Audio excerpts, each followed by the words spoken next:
அனைவருக்கும் வணக்கம். நாங்கள் செங்கல்பட்டு டிஸ்ட்ரிக்டில் டான் பாஸ்கோ பாலிடெக்னிக் காலேஜில் ட்ரிபிள் படிக்கிறோம். இன்றைக்கி எலக்ட்ரிக் மிஷின்ஸ் லேபில் இருக்க டிசி சீரிஸ் மோட்டரில் லோட் டெஸ்ட் எப்படி பண்ணுறதுன்னு பார்க்கலாம். இந்த சீரிஸ் மோட்டர் பார்த்தீங்கன்னா ஸ்டார்டிங் டார்க் ரொம்ப அதிகமாக இருக்கும்.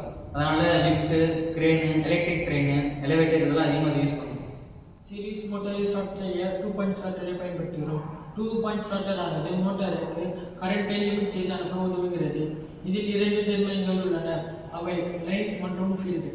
இந்த மோட்டாரில் ஸ்டேட்டர் வைண்டிங் மற்றும் ரோட்டார் வைண்டிங் உள்ளது. ஸ்டேட்டர் வைண்டிங் ஃபீல்டு வைண்டிங் என்று பெயர், ரோட்டார் வைண்டிங் ஆர்மேச்சர் வைண்டிங் என்று பெயர்.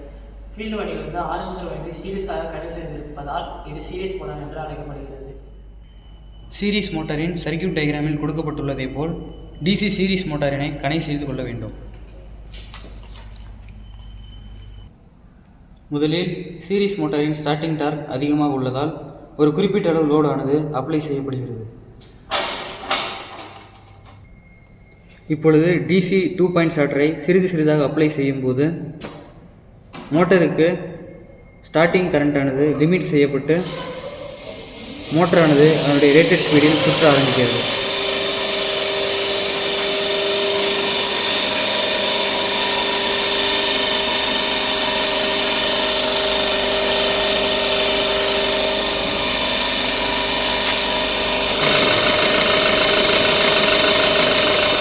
இப்போது மோட்டருடைய ரீடிங்ஸ், கரண்ட், வோல்டேஜ், ஸ்பீட் மற்றும் லோடை குறித்து கொள்ள வேண்டும்.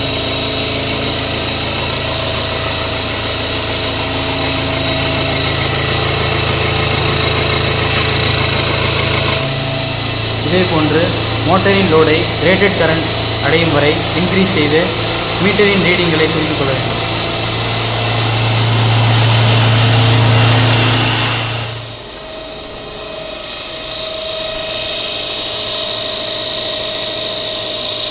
அனைத்து ரீடிங்களையும் குறித்து கொண்ட பின்பு மோட்டரின் மெயின் சுவிட்சை ஆஃப் செய்ய வேண்டும்.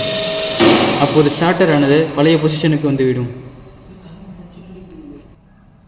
இதன் மூலம் நாம் சீரிஸ் மோட்டரின் எஃபிஷியன்சியை கண்டறியலாம்.